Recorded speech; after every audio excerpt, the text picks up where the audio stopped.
Ladies and gentlemen, this is not a paid advertising. TheOnlyGround.com, the THE onlyground.com is one of the most amazing places for information that I consistently go to. If you guys want to have conversations about our old interviews or even topics that we don't discuss, the group of people that are on the onlyground.com message boards are some of the most brilliant that I have ever come across. Those little like knick-knack facts that we get here and there, that's where a lot of it comes from. Please check out the link in the bio. Welcome to the show. I am MMA insider and Herb Dean's dog sitter, Joey Venti, and you're listening to the MMA History Podcast, the only podcast dedicated 100% to the preservation of mixed martial arts history. Interviews and stories about the early days of MMA direct from the men who lived it. Hundreds of interviews, thousands of hours of research, all conducted by the most obsessed mind in the business, the MMA detective Mike Davis. Join us as we document the history of the sport we all love. Welcome back to the MMA History Podcast. I am Joey Venti. I'm here with the MMA detective Mike Davis. Today is a rare episode for us.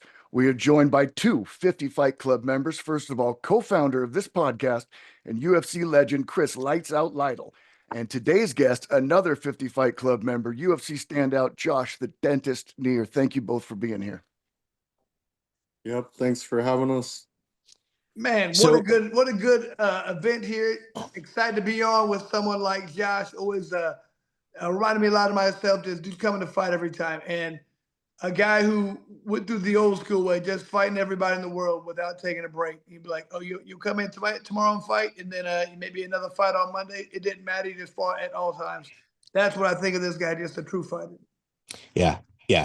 Josh, in all honesty, like the box is checked of somebody that is like a tried and true veteran. I mean, there's no arguing. Chris, do you remember the first time like you ever heard Josh's name, like around the regional circuit? Yeah. It was funny. I lived in Indiana, trained in Indiana, fought out there, and we always had like I don't want to say a rival, but always like, that Miletich type. They were always like the best. Really, it's funny when you look at it in the world. Like to me, that little Iowa area had the best fighters in the world area. So it's kind of like, you always wanted to beat those guys. And so you kind of knew the good fighters in there, and he was definitely on the scene there. But it's kind of weird how it moves. You had Iowa, and then like later on it went over like Team Quest and like that region. And then it went down like Greg Jackson outside of Southern Florida. Like the best gym in the world always seems like it kind of rotates and moves. And it was up in that, that Midwest, like they were in the Iowa region, not even from there, but all those people around there were really good. So, Josh, you have on Wikipedia, it says you're 89-1 as an amateur. And that's when I first started hearing about you, like the regional scene. Like, dude, he's got 100 wins. He's got 100 wins. And it's one thing, like, within the local scene, everyone would say, I have 100 wins. It was kind of the first time I ever heard somebody say, like other people go, no. He has 100 wins. How would you describe your amateur career? Well, my amateur career, I really started fighting before I started training. So I just signed up for the fights and kind of figured it out as I was going. But I fought a lot of like just people that just signed up to fight that wasn't really training either. So I would say that probably like 10 of my fights were probably really should have been pro fights and should have been on my pro record, but the other fights were just against people that really didn't train. The good old days. I like that. Yeah. It was kind of pulling people from the audience. Am I correct? Pretty much. Okay. But I did fight trained people too, like later on, because like one of my wins is against Houston Alexander. I fought Kevin Burns, who fought in the UFC too. He was my only amateur loss, and then I avenged that like a year later. So, I mean, I did fight some good, should have been pro fights, but they were amateur fights. But the other like 85% of my fights were just against people that just signed up that really didn't have any training. But that Kevin Burns was legit. I fought him in the UFC. He was a big guy, man. Damn. Were, Yeah. were you fighting at 180? Was that at 185? Were you fighting 185 then?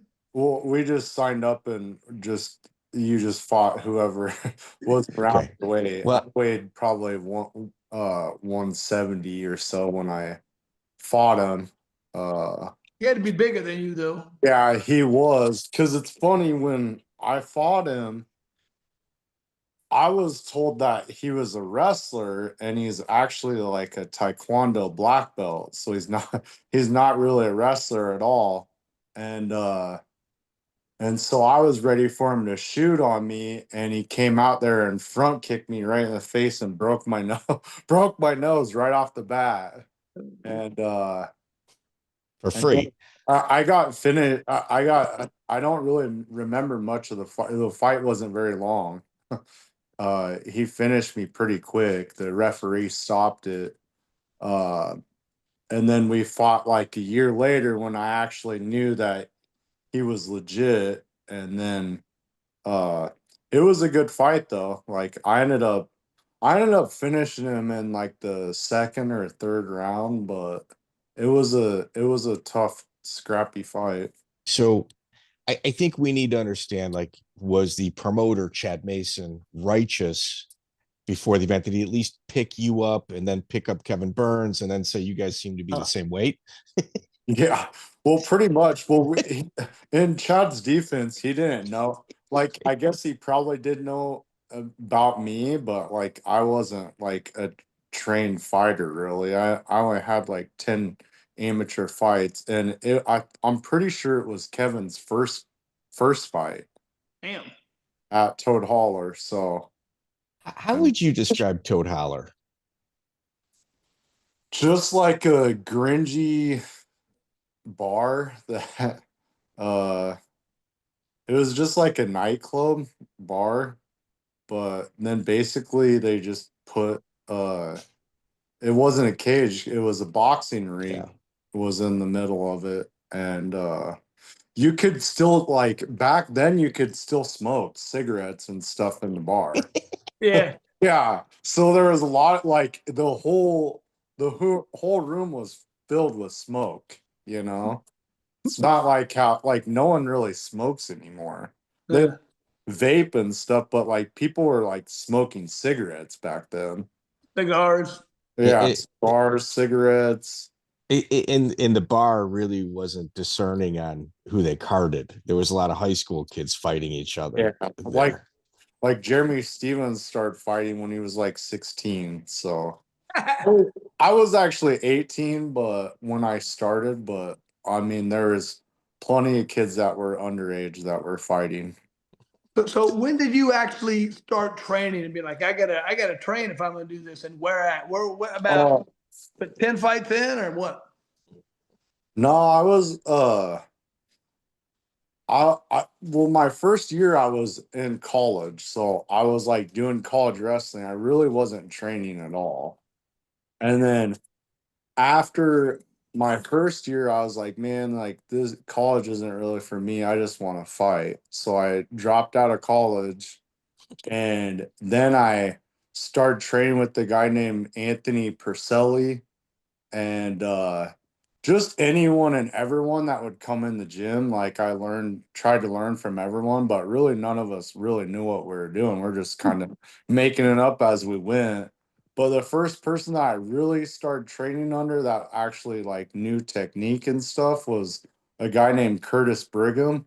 He's from Canada. Do you remember Joe Doerkson? Of Oh, yeah. course, dude. Yeah. El Dirty. So El Dirty, Joe Doerkson, Curtis was at the time was a brown belt, and yeah, he was really good. He fought like Sean Shirk and Matt Hughes. whole bunch of good. Oh, he fought Matt Hughes too. Oh, Doerkson damn. did. Yeah. What Dirksen did? Well, Yeah. Curtis Brigham fought Sean Shirk though. Okay.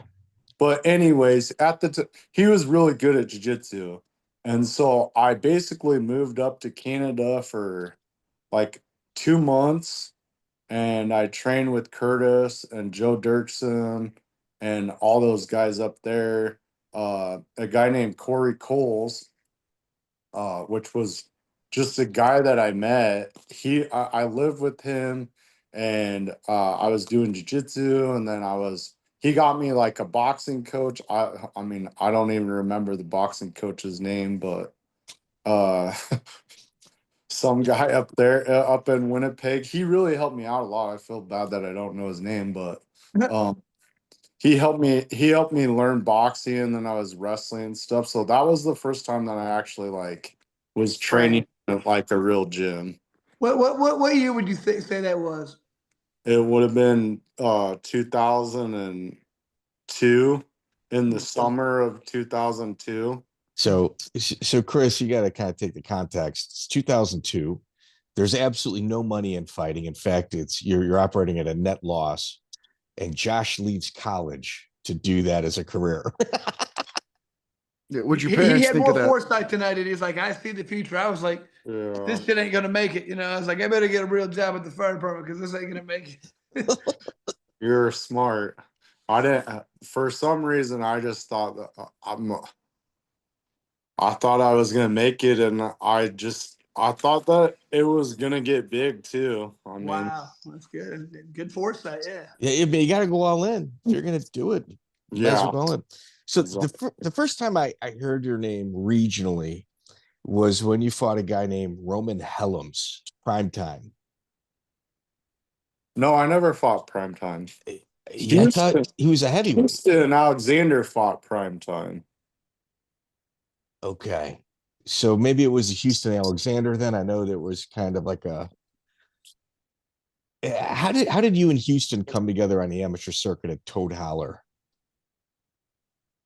He knew Chad, and then I was actually cool with him, and then I got into a disagreement with Chad, and I was drunk, and and I ended up fighting Houston because Chad was like, "Well, you can fight Houston." And I said, "Okay, well, let's fight. Give me $500 and I'll fight him." And that's basically how I fought Houston. I was drunk and got into an argument with Chad. Did you fight him right then, like when you were drinking? Well, I was already drunk. I had a keg at my house the night when we went to the fights. And so I didn't plan on fighting that night. And then I got into a disagreement with Chad, and he was like just basically threatening, like, "Oh, I'll have Houston beat you up." And so I was like, "Okay, well, let's fight." So you're drinking and you beat Houston Alexander. That's a tough Yeah. fight sober. Yeah, no. Woo. I I was drunk at the beginning of the first round, but at the end of the first round, I sobered up because I don't know if you guys have watched the fight, but he beat the shit out of me the first round. Really? And Well, then the second round, I think he beat me so bad that he beat all the beer out of me, and I sobered up a little bit, and I ended up winning a decision. I mean, in his defense, I just like kind of out wrestled him the second and the third round. I landed some good strikes and stuff, but uh I beat him with wrestling. I was a better wrestler than him. so I think we need to look at it. You throw a keg at your house, you probably charge $5 a cup to pay your rent. Yeah. And then Yeah. you wind up over at the bar, spend a little of the extra money, and all of a sudden you're up $500. The guy that's throwing a party is now the main event. Exactly. I made $500 from it. Wow. So 50 fights. No, these are 50 pro fights after the amateur. Yeah, I mean, he had 100 Emmys. So if you really look at it, the next time a 50 Fight Club member can even like happen, it's almost impossible with the regulation and the state and the promotions. Like you guys are pretty much it in Dying regards to breed that. for sure, man. For Dying breed. sure. Yeah. Josh, I got a question for you. So I'm big into like nicknames, and You're the dentist, and I'm a firm believer you can't give yourself a nickname. So can you tell me how you got that nickname and when? Go How ahead. I got my nickname is it was at Toad Hollar, and I ended up fighting this guy. I knocked his teeth out. For free. Yeah, for free. Like this whole grill.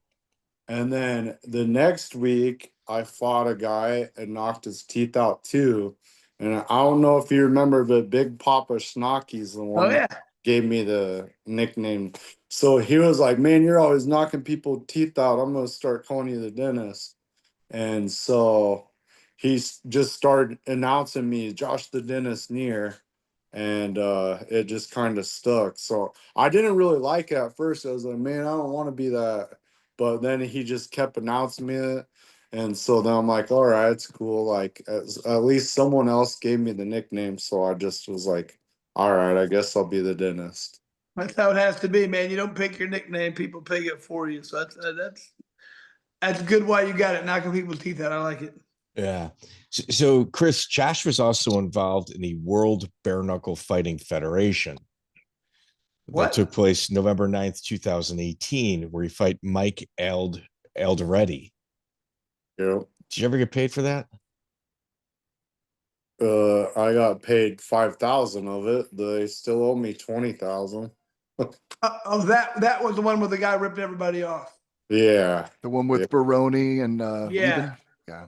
Yeah, I didn't trust him, so I was like, I don't trust anyone, but I didn't trust him, and I was like, yeah, I got to get some money up front. So they ended up giving me like 5,000 before I even went there, before got on the plane, and and then when I went there, I was like, man, I just had the feeling that we were getting ripped off, that everyone was gonna get ripped off and not get paid. I thought that we would get some of the money, but not all of the money that we're owed. But yeah, like really no one really got paid at all. I think there was only a few of us that got like upfront money ahead of time. Everyone else didn't get paid I'm anything. gonna say you got something way more than anybody else got that I've even talked to. So well done. I think Chris Lieben got like 10 grand, and maybe Johnny Hendricks got 10 grand too. Hmm. So, They were smart enough to get some money up front, but then they didn't get the rest of their money. And I know they were supposed to be making a lot more than I was making. So Man, but good thing you guys heard. If he felt like if it's too good to be true, it probably is, because that guy was offering crazy money, a new car for this and that, the fight of the night. That guy didn't pay anybody. He's a bag of dirt. yeah, for so, sure. so we're thinking about, people have Patreon and they always have like these subscribe things. We're thinking about putting together like a pool where people can throw money in, where we fly guys like Josh Neer, and then we hire a private investigator to find Thomas Stankiewicz. And then, Josh, you can actually talk to this guy in person about the money that was owed. Oh, Yeah. You know what I'm saying? I he, still he have might need a his number. dentist. He Yeah. needs a dentist. Needs some dental work. He got out of federal prison in 2020, May of 2020. Oh, he did? Yeah, he was doing all types of like mortgage fraud. I heard that he got in trouble for, yeah, like he sold a house to someone and it didn't go through or something, took their money. So It was somebody else's house. Yeah, right? Turns out it wasn't his. Oh, what? yeah, dang. So you turned pro after like obviously a long and storied amateur career. Um, you turned pro against Josh Kennedy. Obviously, you fought him as an amateur as well. Um, was this your way of expanding outside of the Toad Hollar circuit? Yeah, I mean that was in Chad's show though, I'm pretty sure. Was it Gladiators 20? Yeah, so Chad named he said he was gonna have a pro show, and so then he did like a couple pro shows under the Gladiator name. So But I take it after the big Houston Alexander blow up when you two him got in a fight, you made up, huh? yeah, me and Houston are cool. No, I mean you and the Chad Mason. promoter guy. Oh, Chad You Mason. fight for him. yeah. I mean, it was always just like I mean, Chad did help me out a lot too. Uh he would get me training places and stuff, and he would give me the fights. And eventually, he started paying me as an amateur too. Like I was making like $500 fights to There you go. fight nobodies. So eventually, he started paying me, and we had an all right relationship. He was kind of controversial at times too, though.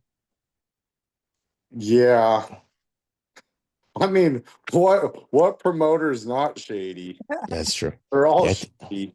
I think it Especially was. back then. I think it was Jeremy Yeah, Horn. I think Jeremy Horn choked him out or something like that. yeah, I've heard I those don't. stories before too. Yeah, So Shirk as did well. did you fight Jeremy Horn? No. Okay. That's One of weird. the I one of thought the you few would that have. haven't. I was gonna say because Jeremy fought everybody and you fought everybody in the I circuit. was supposed to fight Sean Shirk, but then it never ended up happening. Now you Cause Yeah, do have a very impressive win over Anthony Smith. yeah, Yeah. yeah. How'd that fight come about?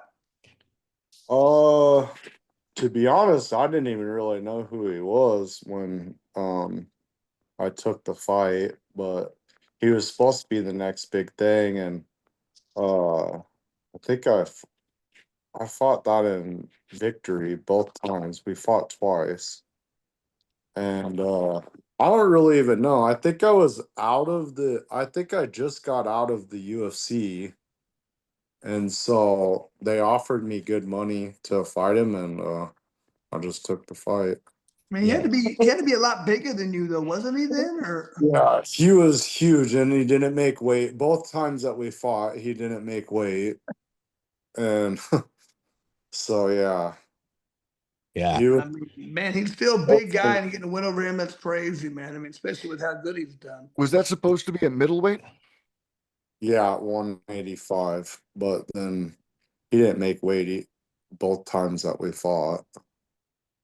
Hey, Josh Neer, I don't see Josh Neer letting that slide too easy. Like I mean, you definitely have a type of attitude, and Yeah. it's not fake, it's not phony, and like anybody that's going up against you kind of understands, like you're going to be on weight, I should be on weight. There's certain things that are commonly accepted. I'm surprised you even took that fight after. Well, I want to get paid.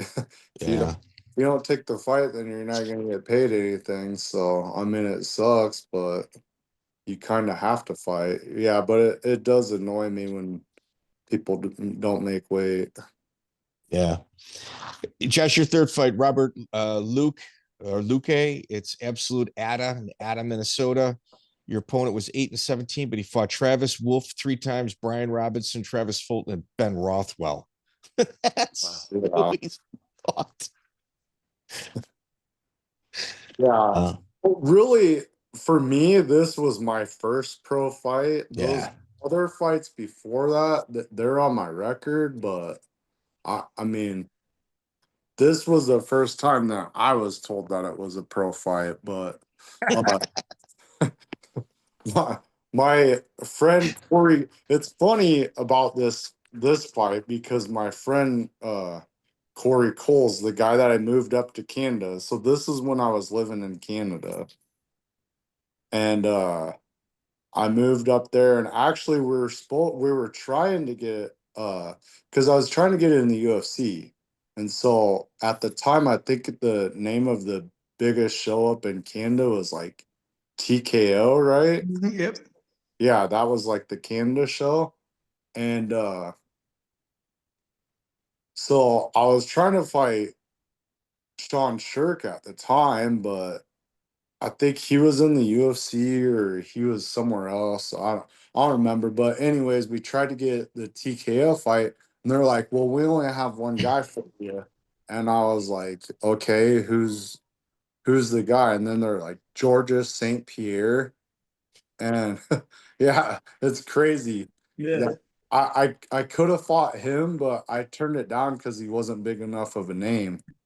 I Who's this swear. GSP guy? You big time Yeah. though. You big time GSP. And at the time, he was only 1-0, and I was like, Uh, I'm trying to fight guys that are good. I'm trying to fight like the best guys, and they're like, well, that's the only guy that we have. I was like, well, I want to fight. I want to fight Sean Shirk or someone better. Like, I'm not trying to fight this guy that's 1-0, Georgia Yeah. St. Pierre. This guy sucks. Doesn't even speak American. Yeah. In GSP's first fight, it was kind of controversial stoppage. Man, fuck, we interviewed him, Joey. Canadian Cat 145er fought everybody. Oh, Fought Menjivar. Menjivar. Ivan Menjivar. If you watch Oh, the yeah, George man. St. Pierre Menjivar fight, the referee stopped it way too soon because GSP sold too many tickets. They were freaked out about it. Yeah. Oh, Menjivar had him in trouble. The fight was just going. Oh, Like there was no but reason they to stop it. but they wanted GSP to win Yeah. something. Yeah. Oh, 100%. Absolutely. but Absolutely. Menjivar is good. Menjivar's a stud. So damn, I didn't know that was his first fight. Yeah. And then Well, anyways, so yeah. then I were Corey is like, well, I can get you this fight in Minnesota, and then he got me the fight in Minnesota, and I was supposed to fight a different guy that night, but my guy didn't show up. So they said, well, you can fight this heavyweight guy. I said, Okay. all right, well, whatever. And so I fought him, and they gave me $60. That was my first pro fight. I got $60 Wow. Big money. to beat up a heavyweight. That's crazy. We're gonna test your cardio tonight. Guy's got 100 pounds on you. Yeah. Your fourth fight was against Joe Jordan, who future UFC vet, standout wrestlers, kid's a stud wrestler. January 17th of 2004. That's also not an easy fight. Yeah, that was a tough fight. I didn't really know anything about him. I don't think he really had very many fights then either. 13-7 at that point. That was his record. Yeah. Wow. But he still had you had 100. I mean, Yeah, exactly. I was like, oh, this guy's 13-7. It's got to be green. The new guy. Yeah, newbie. Yeah, that was a good fight. I definitely feel like it should not have been a draw. I knocked him down like 2 or 3 times, and Monty's buddies were the judges and the referees and everything else, and somehow I ended up getting a draw out of it. That's good. So were you not? Did you ever work with Monty and those guys or no? Monty eventually became my manager, but at the Yeah. time, I didn't even know who Monty was. I think Monty put on the show. Yeah. Monty and Chad Bergmeyer, I think, put on the show, but I didn't really know who they were at the time. It's interesting. So right around this time, Nick Gamst and Jeff Paul, both have passed, but they were promoters from Minnesota. I think they did a few shows in Wisconsin. What? Jeff Paul and Nick Gamst. They died? Yes. Jeez, I never knew that. Yeah. They both passed. And Extreme Cage Combat, they became like all in on the Josh Neer bandwagon. Yeah. Like I think they pushed you harder than anybody in your home state, and their fights were in Minnesota. So you fought Joe Chacon, a Dave Strasser student. Actually, pretty tough guy back in the day. Yeah. I mean, like I told you, I'm not gonna remember a lot of these fights. I don't remember the fight at all, but I obviously won, but did it go to a decision or? Well, you stopped it. It got stopped. So in essence, well, no, it went to a decision. But in the first round, it was about the referee jumps in. You're about to finish him. Referee jumps in. Chacon kind of throws his hands up like, wait, what's going on? And then referee goes, okay, stand up, fight. and then you guys Oh, and then really? you guys fought again. Yeah. Jeez. Yeah, I don't remember the fight at all.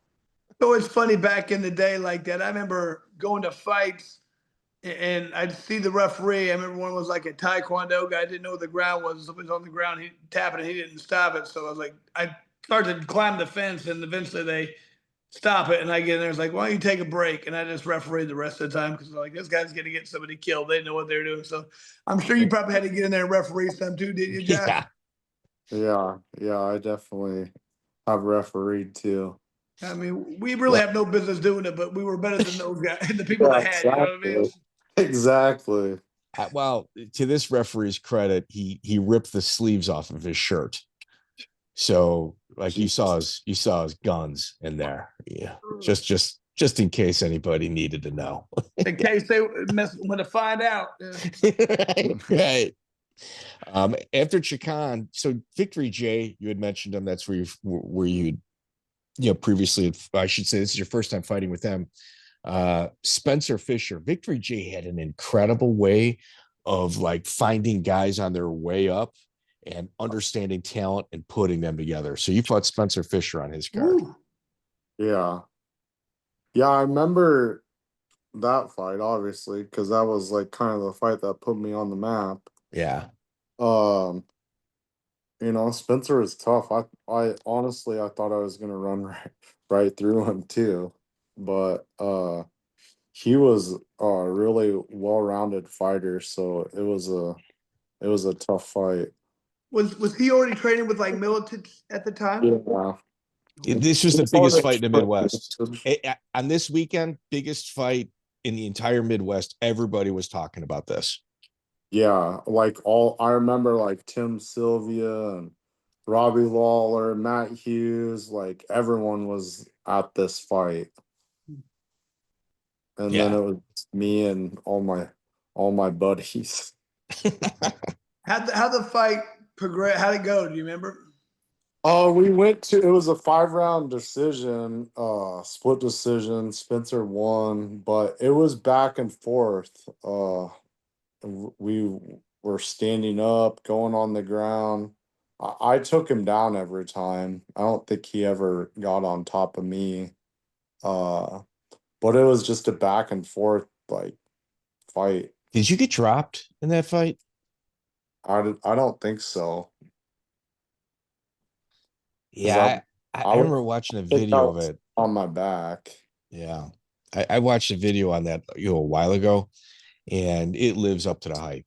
Like it is exactly what you thought it would be. Why don't you describe your relationship at this time with Jeremy Stevens? At this time, Jeremy was just like my little buddy. He was my training partner. He was like the up and comer, and I was like the leader of our group, So Jeremy was just a good up and coming guy that I had with me. Jeremy's not even the same person. Chris, I used to go to all these little regional fights, and Josh would fight Jeremy. I saw Jeremy fight live more than I did Josh, but Jeremy would smoke somebody. And then, like, you'd go and introduce yourself to him, talk to him. He was not comfortable talking to anybody. He had a little bit of a speech impediment. And it was like he would wreck somebody and then disappear. And he always seemed to be in Josh's shadow because Josh, dude, you were the fucking man back then. Yeah, you were. So it's not me insulting Jeremy at all. It's just kind of how it was. Everybody would talk about Neer, but the reality of the situation was that your training partner, Jeremy Stevens, was making a crazy name for himself as well. Yeah. Jeremy, he's been blessed with those heavy hands. Oh. When he hits people, like they're going to sleep. So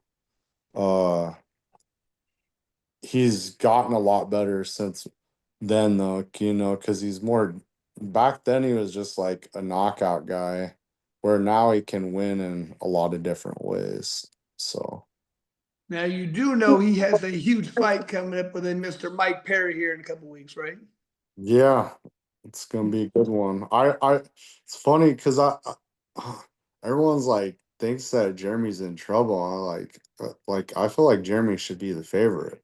Yeah, I mean, hey, he's looked really good in this Yeah, sport. He really it seems like the first fight he looked good, but the second fight feels like okay, he gets it even more. So I Only think. had hard fights. He's only had hard fights for of us. course, but he's Yeah, dominated both of them. Yeah. and I think that Mike Perry is tough, but he's not as skilled as what Jeremy is. I mean, he's bigger than Jeremy, but I don't feel like he's really that big either. Like, and What? Jeremy's going to be a lot faster than him, and I guarantee Jeremy hits harder than him. Well, you know what's funny is when I was talking to people about the Canelo fight versus Crawford, everybody kept saying he's too big, he's too big. As Canelo's like, you've never fought, and I appreciate that. But me and my one guy who fought, Pat, were both like, Crawford's gonna win this fight. I mean, in boxing and maybe in MMA, size means a lot more, taking people down, holding them away. In bare knuckle, I don't think it's as big of a deal, especially because you're gonna. I'd rather be the shorter or the smaller, faster guy with faster, accurate hands. If you're that guy, you're gonna do damage. Is that what you feel is his advantage? He's gonna be a very heavy-handed guy who probably better skills. Yeah, that's what I think. In the like Mike Perry beat Eddie Alvarez and Luke Rockhold, but those guys aren't fighters. Those guys aren't dogs. Like, not the type to bite down on their mouthpiece and fight back. Like, especially Luke Rockhold. I mean, For uh, sure. Eddie Alvarez, you can say he's a fighter, but I don't really think he's a dog. But I know that Luke Rockhold's not a dog. I mean, no offense, but I mean, Well, Jeremy's a dog. I guarantee you, Mike Perry isn't gonna make Jeremy quit. he's Hey, not, he's not like the other guys that Mike Perry's made quit. Jeremy's not gonna quit. Jeremy, if you look at like his background and where he came from, and his biggest asset is his decision making. And it's not just like during the fight, it's when he was 19 years old. All right, I'm going to go move to San Diego and work out at Alliance. Like he makes hard decisions easily and quick. It's just, you just look at his career. Like when you went after this fight, I believe you go and train full time with Miletich. Like you officially joined their team. Jeremy didn't follow you there. Like he made the hard choice of moving out of state. Like he needed to get away from the things at home in order to be a better person and fighter. Yeah, I definitely agree with that. That helped him out because he had to get away from Iowa. Like he I don't know. There's too many distractions here, and uh I just feel like it was better for him to move out to California. Let's talk about your initiation into the Miletich camp. Obviously, this fight, you impressed a lot of the people at that camp, but they always say the sparring or the first day over at Miletich is probably going to be one of the worst days of your life. Is that what you was that what you experienced? Oh, oh yeah, yeah. The first time I went there, like I already knew like they're gonna have it out for me, because me and Spencer's fight, and I was just like the new kid on the block. So, uh, yeah, I got my ass kicked by everyone, and I remember I went there with John Halverson, and and it was like the leg kicks, like if you haven't been leg kicked, like they kick at Miletich, then you're just gonna have a hard time going to practice the next day. But I remember like uh both of us got our ass beat, and John, we both could barely walk. Like we had bruises up and down our legs from the leg kicks, and John's like, dude, I can't go to practice tomorrow. He's like, are you gonna go? And I was like, yeah. So I mean, that was my experience at Miletich. I got my ass beat until I got better, you know? How many guys did you see quit over there? All kinds of people. When you know, and that was when we just like when I was trying it out, and then eventually, um, Tim Sylvia was like the reason why I moved there. He's like, "What are you doing, dude?" And I was like, "Well, I'm gonna be back next week or whatever." And he's like, "Why don't you just move here?" And I like had a million excuses. Like, dude, if you want to be good, then you need to move here. And he was like the reason why I was like, it, I was like, yeah, you're right.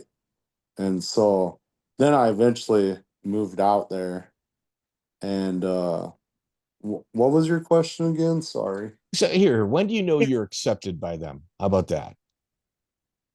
Uh, it's like a gang. You gotta just keep showing up.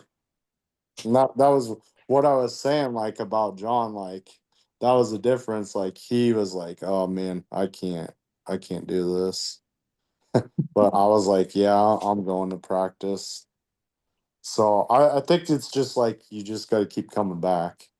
Just that mental toughness of Yeah. enduring and be like, all right, yeah, that's all, let's keep going. And I think that's what they're looking for. That's what they Yeah. want and respect. If you're going to keep coming back, you're like, all right, bro, this guy has enough heart to be here.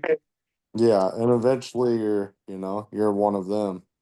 But we had people all the time that would like we would have like Navy SEALs and like professional football players and all kinds of people from the Ultimate Fighter. Just we'd have all types of people like coming in and out of the gym, that most of them like just never could make it. Eventually just got weeded out. Wild. Yeah, can you imagine a pro football player showing up there getting beat by people that he would consider no names? Yeah. Or That's Navy SEAL. I mean, Yeah. I remember I beat the shit out of the Green Bay Packers Whisker Goodman. running back. I Was it? don't even I don't remember his name at the time, but I remember he came and trained with us and he sucked. We all beat him up. We all beat him up for a couple of days and then he never came back. That's hard. That's hard to believe. It's that 50 Fight Club mentality, though. Like it's you can't fake it. It is what And it even is. like when the Navy SEALs and come and stuff would come, like it was cool that they're in the Navy SEALs or what Army Rangers, like those guys would come, but those guys would even tell us like this is way tougher than, the training that we did in whatever program that they're in. Yeah. You know It's what? What it's I just like. different training though. Like I'm sure that a lot of that stuff would like break a fighter too, but it's different, you know? Yeah. I mean, a lot. I feel like what he talking about. I like all the Mike. You get about the 50 Fight Club members. And I'm like, you had to enjoy fighting back then. I mean, people now, like a lot of people, I think they do this because it's lucrative and they make money and they can be famous. That wasn't it back then. Like you just have to like fighting and it show. There was a lot of. I think people were tougher back then, had a better mentality. They might not be as athletic and they might not be good fighters, but they had the fighting mentality if you're around or you got up the hell out of the sport immediately. Yeah, there was a lot more like real fighters back then. You had to be a fighter back then, otherwise you just quit, you know? It was too hard. It's like it is like that at the highest level too. Eventually, the guys that aren't real fighters they're gonna weed their way out. And Yeah. Like let's just say you change some of the rules in the UFC where soccer kicks to the head, knees to a grounded opponent, even elbows or punches to the back of the head. 50% of that lineup wouldn't be fighting there next year, a year from now. There's a lot of point fighting happening in the UFC right now. yeah, yeah, for sure. Now, Josh, when you first started fighting, was there still like, I mean, like when my first started, you were allowed to headbutt, soccer kicks, knees to the head on the ground. you'd show up and you didn't really know the rules. I mean, I personally like that stuff because to me, defend yourself and it like if you can knee me on the head on the ground, I'm rolling over. It led to more submissions or different positions. So yeah, this is like to try and protect people. I think it makes it a little bit more boring. I like the old school rules. How about you? Oh, for sure. I like the old school rules too. Like, I'm not a big. I would say I don't think that we ever did headbutts, but soccer kicks and elbows and knees to the head, like that was all legal when I was fighting. Like that's a real fight. Like, why should we not be able to soccer kick you if you're down on the ground laying there? Like, Either they're gonna move or Or they're not. they're not gonna or they're not and the fight's over. So either they're gonna be done anyway or they're gonna move. So yeah, I agree. But I mean, yeah, maybe headbutts for pre-2000. I'm guessing. yeah, yeah. I'm pretty sure that we didn't have headbutts.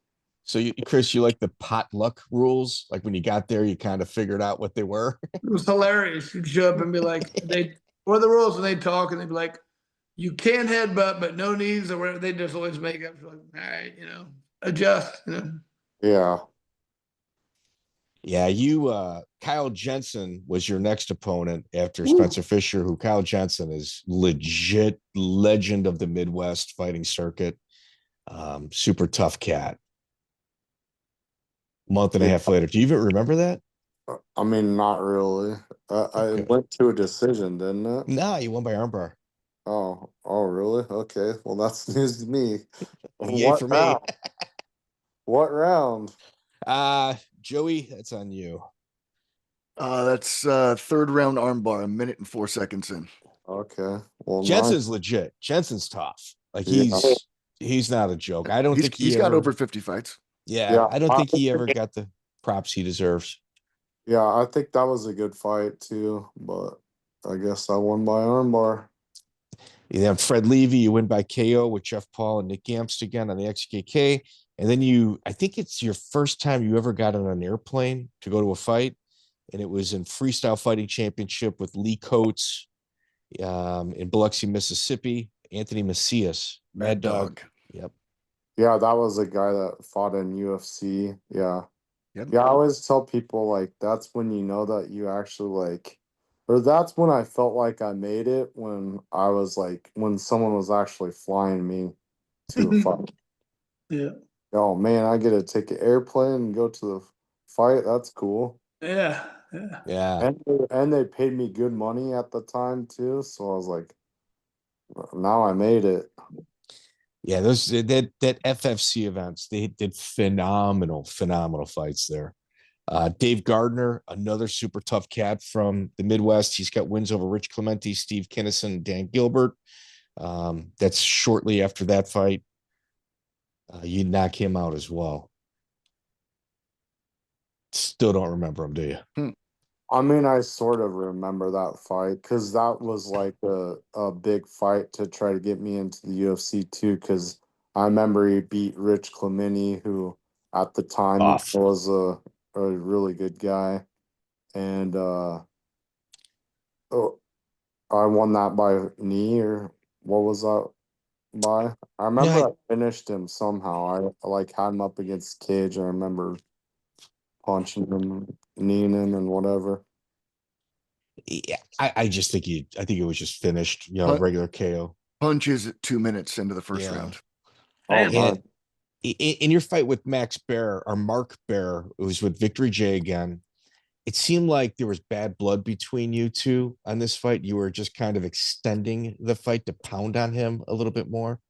Oh, really? Well, at the time when Toad Hollar, he was kind of like a big deal, but then he wouldn't ever fight me. And he kind of avoided me. So I just was kind of annoyed with that, but I'm cool with him now. So he actually trained at my gym for a while. Josh, and it was a really good fight. Yeah. I won in the third round, right? Yeah. You late in the third. Yeah, I mean, you could have finished him in the first round. You took your time. He tenderized the I meat. thought it was pretty back and forth in that fight, but I mean, Mark's definitely tough. Yeah. It's funny because about 5 years ago, he finally got his revenge on me, and in practice, uh, we were practicing, and somehow I think I shot or something. Somehow he picked me he picked me up, and I fell on my AC joint. When Separation. I had like a grade 3 AC joint. You got a little 3 in between 4 and 5 right here. I got you, baby. We got that little thing that sticks out.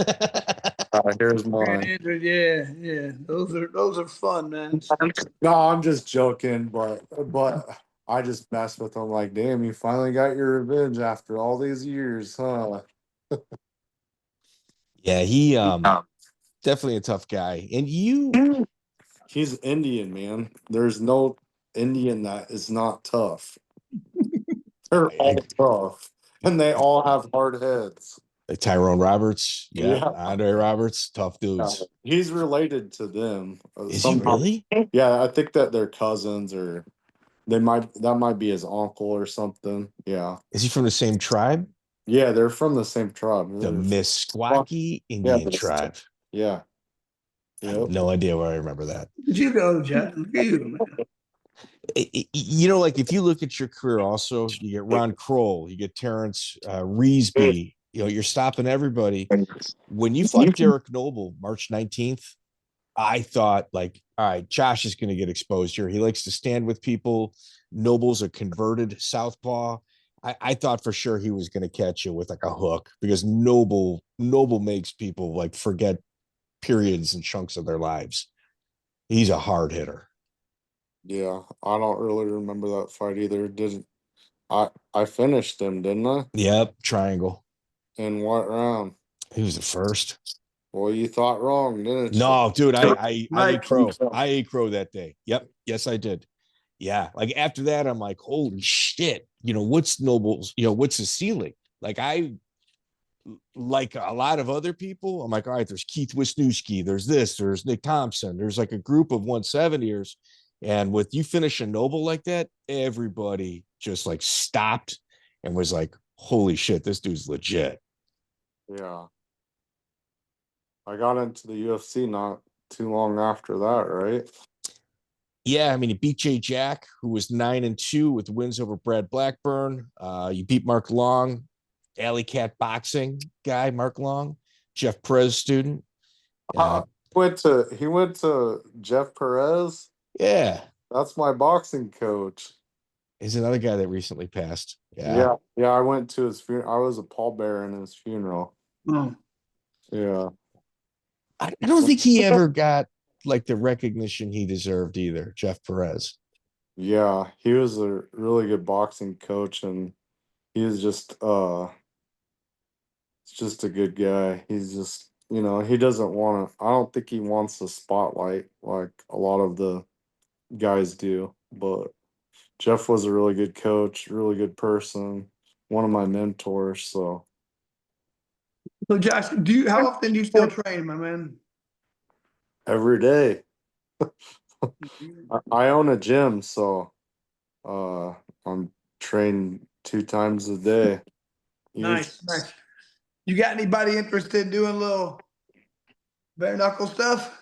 Oh yeah, I have all kinds of guys that are interested. Johnny Hopper is one of my best guys. He actually just asked me. Dude, Johnny Hopper is made for bare knuckle. You guys can get him a bare knuckle fight, and that would be great. What weight class? 155 to 165. What are the weight classes in bare knuckle? 155, 165, 175. Yeah, 45. I mean, we're only 10-pound increments. It's nice. Either 155 or 165. All right, we'll get him in there. Oh yeah. No, Chris, he's made for it. Super exciting style. He fights with the Philly shell, forward moving counter puncher. He's absolutely, like I've called several of his fights. He's one of my favorites. To win or lose, that guy is putting on a crazy show. I'll let him know as soon as we have an opening to try and put him in. And good following too. On top of that, I got a meeting as soon as we get off here in like 20 minutes. I got to be honest. I'll text you his name. Yeah, I'll text you his name. Todd Kiser. So you get to call to the UFC. It seemed like there was a little bit of a delay with you getting the call. Point of order, real quick. So I'm at my house and I get a phone call from this Todd Kiser. I know him. He's like, "Hey man, you got any shorts I can borrow?" I go, "Yeah." He goes, "All right, I'm gonna come grab him." And he says, "I ain't been training at all." He's like, I took a fight." I said, "Who'd you with?" He goes, "Josh." I was like, "Man, what are you doing, dude?" He's like, I gotta see if I still got it, if I can still fight." I was like, "All right." I said, "How'd it go?" He's like, "No, it didn't go good enough." You demolished him in like a minute or something, man. He was like, "Yeah, it was not a good idea." I was like, "That's not the guy to jump in on a fight with last minute." He's like, "I know." I was like, "Man, whatever, man." It was hilarious. So Todd Kiser was a quick win for you. So. I don't even remember him. Was that in Monty's show or what show? I have no idea. It was Extreme Challenge 62. So that was the one that I got into the UFC the next fight then, right? Yeah. Yeah, because Monty was like, "Oh, I think I can get you into the UFC if you get one more win." I'm like, "Okay." And then he's like, "If I can manage you." Yeah, of course. Okay. Well, whatever. I guess you're my manager. So then he got me that guy and then I won and then got into the UFC. Nice. Yeah, Drew Fickett was your UFC opponent. Yeah. Yeah, dude. Your career is it's a fun one. Like when you really look at what's happening at every step of the way, it's a fun career. And I think had you been matched properly by the UFC, I think you could have been one of the like your shirt says, one of the Diaz brothers in terms of popularity. I think there was a little bit of a ball drop on their end. Yeah, I don't think that they really ever liked me for whatever reason, but it is what it is.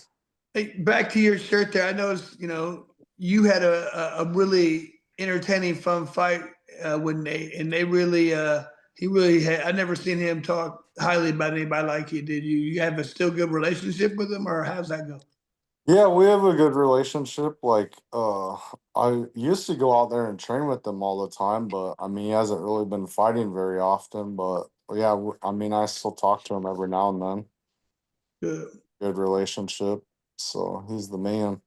I mean, did you even know him much before that fight? How did that come about? Because he was just singing praises during with that. Nate or with Nick? With Nate. Oh, with Nate? No, I didn't really know him. It's funny because like the fight before I fought someone, me and Nate both fought on the same. Oh, I think I fought Dean Thomas, and Nate fought. I think it's when he fought Kurt Pellegrino. Anyways, whatever card before we fought, then like we said what's up to each other and everything, and then the UFC they must have seen us talking to each other, so then they're like, "Oh, we'll pair those two up together."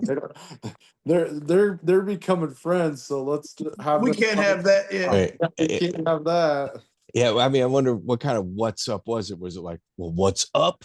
Or hey man, what's up? No, I think big difference. What it was actually what it was is my boxing coach Jeff Perez, the one that passed away recently. He was like, "Hey, I want to get a picture with Nick and Nate," and so then I was like, "Okay, let's go get a picture or whatever." And then we got a picture with them, and then that's when the UFC was like, "Oh, we can't have these two being friends. We got to kill off one of them." Oh, yeah, that I didn't really have a relationship with them. I just said what's up to him that one time, and then after we fought, that's when I was, he invited me out to train and everything, and so that's how our relationship started. Chris, one of the interesting things about Josh Neer is like when you look at him, you look at his body of work, and you're like, oh man, it's really impressive. But what you don't see is like Josh. The rumor about you was sometimes you kind of acted like a Mayweather. Like if you went out that night, you ran home, or the following morning you went on a 7 or 8 mile run. I heard your cardio routine was insane. Oh shit. Okay. Oh, I thought I left you. Sorry, I had to text my daughters hit me up. Yeah, me and Spencer have always ran. Spencer is the one that kind of got me into running and my cardio. I always train, I'm not like a lot of these other guys and just train when I have a fight. So I'm always training and running and working on my cardio. So yeah. Yeah, that was always the rumor about you. Like, no, the guy's cardio is no joke. Like he goes way above and beyond, when he's not in the gym. So Yeah. Josh Neer, absolute legend of the sport, man. Thank you for coming on. Well, thank you guys for having me. Hey man, I appreciate you being here, dude. Like you said, I love the old school guys who have the same fight mentality. You were always a hard nosed guy, and that's 50 fight kind of like you say, fight anybody, anywhere, anytime. Doesn't matter. And if you don't have that mindset, I don't understand you. So you do, and I love it. Thanks, brother. Well, thank you. 250 Fight Club members, brother. That's right. That's a first for me. Yeah. Yeah. See, California doesn't have a lot of 50 Fight Club members. We had the unregulated Iowa and for a long time, Indiana, where they were doing lots in Ohio too. And Ohio wasn't regulated. There was like 3 and 4 events a weekend. So it allowed guys like this to pick up fights and stay busy. Yeah, the new version of the 50 Fight Club, you're going to have to include their amateur records. We have camo guys that are racking up 25, 30 fights before they go pro. But aside from that, like 50 pro fights, that's not going to happen. No. And what's wild is like when you look at like Clay Guida, Neil Magny, even Jeremy Stevens, they've got 30 fights in the UFC. Yeah, like, that's insane. That's wild. Yeah, that's real wild. No, see, his fight in bare knuckle is coming up in like a week, right? 2 weeks. Jeremy Stevens, October 4th. Yeah. Okay. Yeah, October 4th. I'll be out there in New Jersey for that. I'll be watching. When's the next time you're coming to one? The next time you have one around here, probably. Okay. I think we're supposed to be there in December in California. It hasn't been announced yet, but I'm hearing rumblings of December. All right, I'll be LA there. LA area, Coachella area. I don't know if that means anything. It's an hour and a half for me, but that's all right. I'll still go. Yeah, if you can crash with me, I don't give a shit. As long as, I know you got family and stuff like that, but either way, Joey, we're coming up on 300, dude. We sure are. We gonna be able to get Shannon Rich? That's the second time you've dropped his name. I think he would be a good interview. I think he'd be a good one. Yeah. He likes to talk. I bet he would do it. Would he be honest though? No. He was the guy who he was the guy that would travel with his own belt and his own opponent. So I don't think he's going to get into that for us. I should have Dan Mergliotta on. He'd be great. I met him at the last bare knuckle I was at. He's a great guy. One of your fellow Italians. Exactly. I'm biased. I think he's got a pretty funny Shannon Rich story. I'm not surprised. I want to hear it. Yeah. But I do think Shannon would be good. Like, guy's got about 100 fights. Yeah. The Brad Kohler situation with him. Well, and dude, by the way, I'm in Minnesota a lot. Mm-hmm. Like maybe like 4 or 5 times a year. And, for Ignite fights up there. And whenever we have a Brad Kohler conversation, I always make sure it gets clipped and put on social media because he's running for political office. Right. Oh, good job.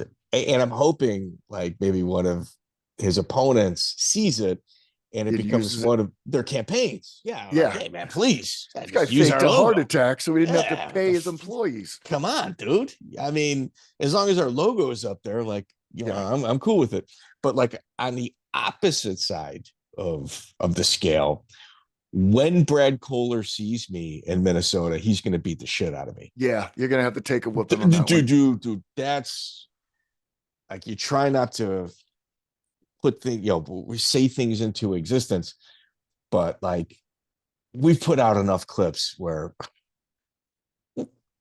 Okay, I haven't seen our latest clip on Instagram, but It I did dropped see. today. I did see that it's a Brad Brad Kohler one, and Brad Kohler Yes. is just looking like the epitome of a positive urine test. Yeah. So a referee from the Northeast, I'm just gonna say that people would definitely know this person on the podcast. He just shot me a text while we were talking with Neer, and he goes, "Isn't Kohler running for political office?" Yeah, he is. Just, He hit me up for donation money. It didn't. he did me too. He got me didn't work out. Yeah, whenever I see his like political activists like call to action videos on YouTube, I always link our videos in the nice. Yeah. He'd be great. He'd be a great guest if he would come on. He won't, but that'd be great. Dude, I want to hear. Listen, man. When he sees me, he's gonna beat the shit out of me. There's no doubt. I think he and I would bond. I've had a heart attack. He pretended to have a heart attack. It's we've been through similar events. Dude, it could have been anxiety.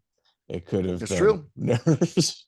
Phantom heart attack. Who are we to say that the money? I'm not a medical professional. My EMT certs are expired. I can't weigh in on this. Who are we to say that whatever medical emergency he experienced involved the money in his hand from paying people, as well as his own ambulatory system taking him out of his own event? Yeah. Had any play in whatever medical. Anyway, it's only fair. I want to hear his side of the story. That's all. We're just being fair here. Dude, he's gonna beat the shit out of me when he sees me. Yeah, and you know what's gonna happen? I'm coming on here. I don't give a fuck. Like, it is what it is. All banged up. Dude, Got a promo, dude. I'll even do like a neck brace. Like, I'll even like kind of upsell it. Yeah. Yeah. This is Mike Davis and his lawyer. They have a statement. Right. And for the record, I've never said he couldn't fight. No. That's never been said. Like when he's got his hands around my neck, this is what I'm going to be repeating. Yeah. I've never said you couldn't fight, Brad. I've never said that. He was a tough guy. Oh, dude. Yeah, I don't want to fight him. He's like 60 now, and I don't want to fight him. You're full of shit. That's all I've said. That's all I said. Full of shit. Am I wrong? Am I wrong? You know what I'm saying? Like, I didn't say he was full of shit. I quoted stories from other fighters that maybe didn't get paid. That's all. I didn't make up a story. I never met him. I got another thing I got to talk to you about, dude. I think I may have lied in a few podcasts about myself, and I got to clear it up. So let me just finish with Brad Kohler. So that was the first time I said Brad was full of shit. Mm-hmm. That's not true. I think I've said that before. I think you have. I think I have. Dude, it's definitely been said on the podcast. I don't know if it was out of your mouth, but it's been said. Yeah, is what it is. Is what it is. All right. I may have lied. I shouldn't say that. I have lied, and I've got to tell the truth. Make amends. Put it out there. Not even make amends. I think I need you to be unbiased on your response. So there's been a few times, particularly with the Gracies, or when we talk to Half or Art Davey, I always say, MMA has caused me divorce. That's true. Yeah. MMA has given me some of the best friends. That's true. I've also said I've been sued from MMA. Dude, that's kind of not true.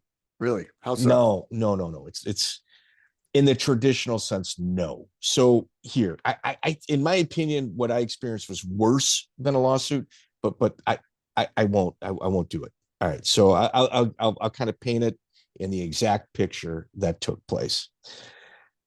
I had Brawl at Bourbon Street was the name of an event. Okay. I later changed it. I had a clothing line called Cutthroat MMA. Mm-hmm. It was my foray into kind of knowing the regional scene throughout the Midwest, introducing myself to people, as well as getting contacts with the intent of doing a mixed martial arts show. Okay. So the Brawl at Bourbon Street was a regional event. The first event I promoted was like 98, 99. You can look it up on Tapology. The results are there. Okay. So I do really well, and I socialize. Like you and I connected. I socialize pretty well, just much like yourself. I think you're better at it than I am, but we both social. I mean, look at you. Look who you hang out with. Look who I hang out with. Like we've done well, socially speaking. So I had a guy, Jeff Neal, the longest. I'm putting names out there. I'm putting everything out there, just so if anybody wants to go and say he's full of shit, no. You're do your due diligence. Call me out after I explain. So Jeff Neal calls me up. He's the longest affiliate program for Carlson Gracie. Okay. I mean, Jeff Neal is as legit as they come. Great guy. Love him to death. So Jeff Neal is kind of having some issues with his gyms. He's teaching at Overtime Fitness out in Naperville, where the University of Michigan wrestling coach was there. I don't want, this is the name I'll omit. And eventually what happens is Jeff builds the program up to about 150 students. And eventually they say, you're out. We're keeping your students. Ha ha, do something about it. And it wasn't pretty. Jeff Neal calls me up and he goes, hey man, one of my students, very wealthy guy, he drives a Lamborghini. He's got several of them. Wants to get into the fight game, likes the action, doesn't really need the money, but he's in. Like he wants to do it. He's like, you've always been good to me. I have. And he as well to me. Like there's no mistaking our relationship. It's always been up front and center. So I go, okay. That's cool. I met with him.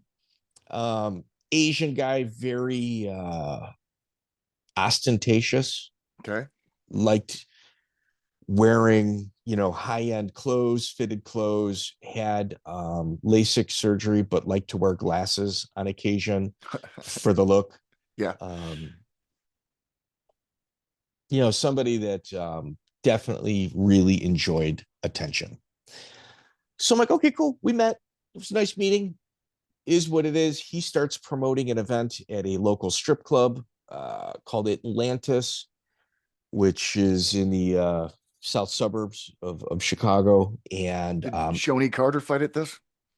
No, that was a Tropicana. This is like 2003, 2004. Shoney was like in the 90s. So they're having trouble booking events. And at this point, I'm doing probably 25 events in the Midwest. At this point, like if you're in the MMA scene in the Midwest and you've never heard of me, there's one of us is full of shit. Yeah. So at that time, we have another meeting, wants to get involved, throws me like 10 grand to partner. I would keep my home base show. He would keep his home base show, and we would do other shows together. He would front the money for the bells and whistles in order to put us over the top. At the same exact time, Abu Dhabi is contacting me about working with them, being the chief operating officer. It had not come to fruition at that time, but the conversation started. So everything is good initially. And then some billing issues start taking place with his shows where what was referred to as spanking people's credit cards. Oh. And what would happen was this person would form 6 or 7 different companies, and he would get a point of purchase over here and then run the credit card over there. Okay. And while this was all going on, those companies that he had over there were never under his name. In fact, once you started working there, he started opening up companies under your name. Oh, shit. And started hammering it that way. So he and I, after I walk into his office, I'm seeing about 35, 40 different employees. All of them look like 6-figure types, marketing agencies. And he all of a sudden decides that he also wants to be a tough guy fighter. which he was not. Like, Okay. like I've done some like things as a promoter in order to cross finish lines financially Right. that I'm not going to say I'm proud of them, but I'm also not proud of them. Like to me, it's the fucking game. You know what I mean? Right. Like you got to, like Brad Kohler. I like, do we dump on Brad Kohler? Yes. But Yeah. do I really give a shit what Brad Kohler did? No, not. I mean, I think it's kind of shitty that didn't pay anybody, but like, Right. truth be told, like, dude, come on. I mean, it is what it is. That's the fucking game. You got it. You got to cross the finish line financially, and you can't take a $5, $6, $7,000 loss on a regional event because somebody pulled out. It is what it is.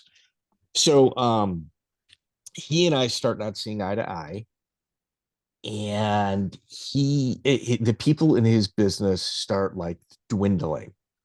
Like the numbers in the office start dwindling, and these people are calling me like the house is on fire. So he starts using like massive amounts of steroids. And I don't think like he was dealing with reality the way you and I deal with it. On Like, reality's terms. no. And I think that helped him for a certain amount of period of time in order to help himself financially. Like he had like 2 or 3 Lamborghinis, Yeah. Maserati, $3.2 million house. Like he had the bells and whistles. Right. But once he started like doing steroids, because he also was all of a sudden, you know, a tough guy.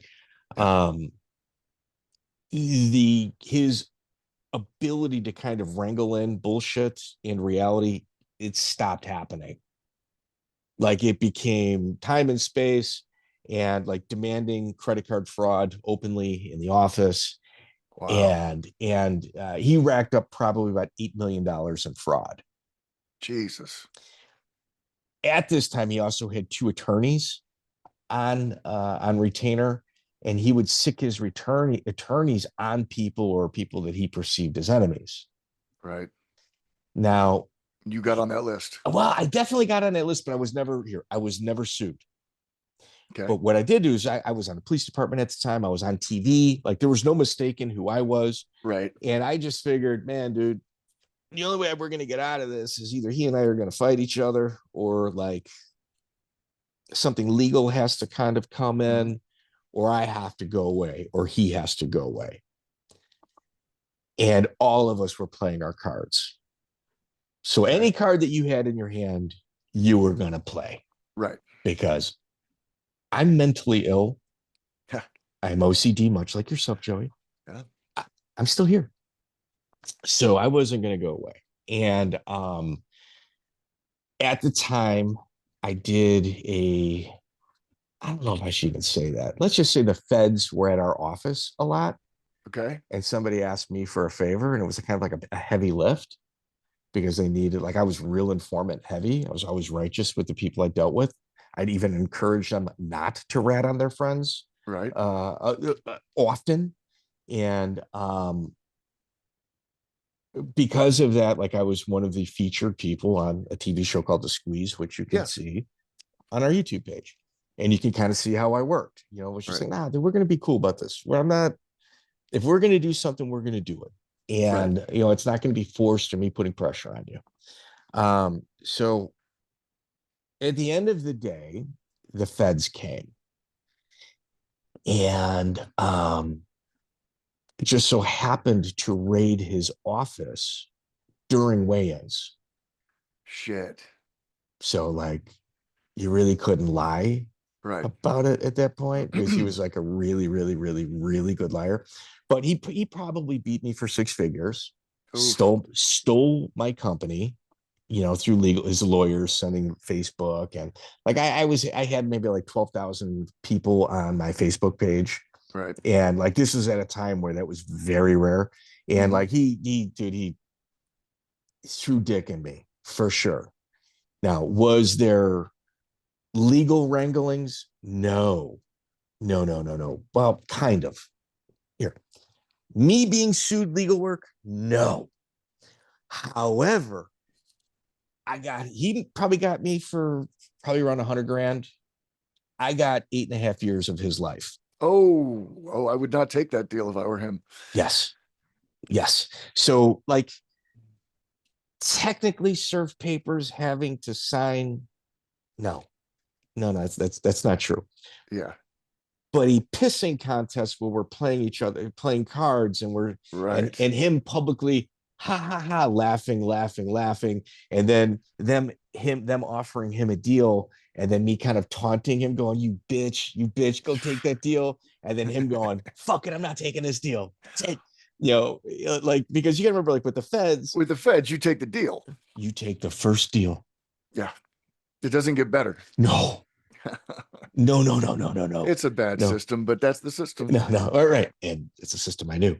Yeah. So I would taunt him, and it got to the point where I got phone calls from the feds, and they would say, hey, dude, you got to stop. We get that you're pissed, because he would just publicly just say all whatever it is he wanted about me. Right. So, so what was the first deal he turned down and ended up with 8.5? 18 months. Wow. And then the second one was like 2.5 years. And what he did, they're like, you walk out that door. And because I remember before he got in there, I call him blocked. You're going to walk out that, you're going to take that deal. You're not going to have the balls to walk out that door, you bitch. Like, I call him all types of fucking whatever. And I know on one where he walked out the door and then came back in, he goes, okay, I'll take the deal. And they go, no, it's off the table. And then it got bigger, and he's like, there's no way. What? No, I want the first deal. And they're like, no, that's off the table. So dude, let's put it this way. Culminated, there's a guy that works for BKFC named John Gorosky. There's one of my best friends in the entire world named Jonah Williams, south side of Chicago cat. Man, dude, brilliant guy. Jonah used to be this guy's driver. Okay. So, and I'll reveal his full name with a link in the bio if this gets 500 likes. If this episode gets 500 likes, dude, it's not hard. We got like 6,000 followers. If this gets 5,000 likes, I will link his bio. But here, check this out. We get to the court for his sentencing. We go through the metal detector, and his entire family flies in from all over the country to support him. Okay. They're right after us. We go down through a hallway, make a turn. We're in front of the elevators. John Gorosky works for BKFC. You guys can see him there. My buddy Jonah Williams. He's lives in Thorndale right now. If you guys talk to them, they were like, oh my God, his family's here. Holy shit. And they're hitting the elevator, and they run in the elevator, and I stop it because this person is with his family. Like, he's been out. Right. So I said, we're taking the elevator with them. That's awkward. They get in the elevator first. Right before it closes, we all pile in. Mm-hmm. And like, me and this guy are like this. We're pretty close. And I'm like, man, dude, the truth is finally gonna be here, buddy. How you feeling? You feeling all right? You okay? And he's kind of stumbling over his words, trying to be slick. And he's got his entire family with him. And I'm just like, hey, dude, just family, just so you guys know, you guys are about to hear the truth about this guy. And it's about time. It's about time. And he said something slick. I definitely, you're looking at somebody that had about 10 years at the jail at that time. So like, the words coming out of my mouth were very direct, kind of, do what I would do, get yourself a nice little poster of the beach, put it on the wall, and get a celly from, Caribbean descent, and make the best of it, dude. That's what the fuck I would do. So things of that nature. And so like, when you go into the courtroom, the defense is on one side, and the people that support the defender sit there, right? And then the people that don't like the offender sit on the other side. I sat right behind him. Jesus. So in other words, I stole the time away where his family can give him hugs, kisses, words of encouragement, any conversations whatsoever. Like, it was a low end move. Yeah. On my part. Sounds like he deserved one, though. Well, it took a year and a half to get to this point. Yeah. And him publicly telling everybody I was a liar. So, so he gets, well, first they asked me to move, and I said, no, this is my seat. Yeah. I'm like, no. There's no rules. No. Exactly. It's just like a wedding. You go on the side you belong. I'm sitting here. Like, this is, dude, even my sister came and sat with me. My sister walks into the courtroom. Dude, my sister's my friggin' ride or die. My sister is texting me, oh my God, I'm going to come see it. And she goes, she's walking and she sits next to me and she goes, holy shit, are you seriously sitting right behind him? And I'm just like, you saw like that crazed look in my eyes, like, oh yeah, this is where we're going to be. So, he takes 8.5 years. They wouldn't allow him to leave the courtroom.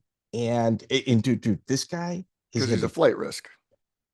For sure. Yeah. And since then, I might add, I'm asking everybody if they could like Google search Ken doll surgery.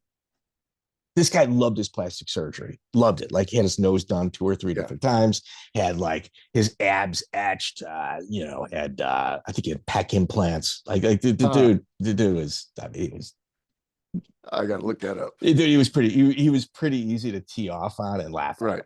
So since then he's had Ken doll surgery, and part of his judicial restrictions, like the restrictions from the sentencing restrictions, I apologize, he's not allowed to be on social media. He's on social media. Whoa, okay. It's a violation. So what I'm trying to tell everybody is, if this can get 500 likes, I will do a completely different video with his pictures and his name and links to his social media. So everybody can like either question him or myself in regards to what exactly took place. But like, here, have the true letter of the law. Did I get sued? No. This story's better than getting sued, though. That's what I'm saying, dude. So like, I throw that out there. I've been sued, but have I been sued? No, because I've always had my insurance. I've always, any issues in regards to fights, whether it's an injury or something that was kind of a justification of somebody being angry. Like, I've always made it right. Like, we're going to figure this out. We're going to meet in the middle. We're going to shake hands and we're going to be cool. Like, I owe 0 people money. Like, that is the one thing I'll say as a 20+ year promoter. There's not a single human being walking this planet that I owe money to. In fact, some people I paid that I shouldn't have. That's what I'll say in regards to that. So no, have I been sued? No. I'm glad you got that off your chest. It was kind of bothering me, dude. I'm gonna need that name though. Got to text it to me. Dude, you gotta see his social I gotta media. look this guy up. Oh, dude, it's so good. It's so good. Like, I showed my wife, who has had some enhancements, and my wife is like, oh my God. She's like, that's the Ken doll surgery. I didn't even know what it was called. Yeah. Remember at the end, Tommy Morrison got himself some pec implants and some bicep implants, and it just looked awful. Did he do lip filler? I think he did lip filler too. Maybe, I don't know, man. He was falling apart at the end. It was sad. Yeah.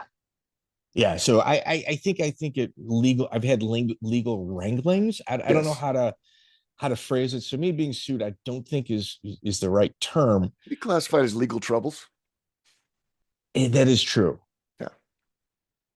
I've had some legal issues. Yeah. And mental health issues, but we'll talk about that on the next episode. Yeah, that's something that's completely for tomorrow's recording. Right. Either way, so Joey, I apologize to my audience, our audience, for saying that. But have I been sued? No. But I've had some legal issues that worked. Fair enough. Glad we cleared that up. It really did bother me. Did it really? Yeah, I'm not even kidding. I'm not even kidding. Yeah, I did. I lost a couple nights of sleep over the Ant Evans interview. I'm like, I haven't really been, but I haven't. Right. I have, but I haven't. So. All right. Yeah. I'm sure the audience forgives you. I forgive you. Dude, thank you. 500 likes, completely separate video with pictures of said person, including links. I'll even link his like family's businesses on there. That's how much like I don't give a shit. Yeah. So there we go. Joey. All right. See you on the next one. Take care.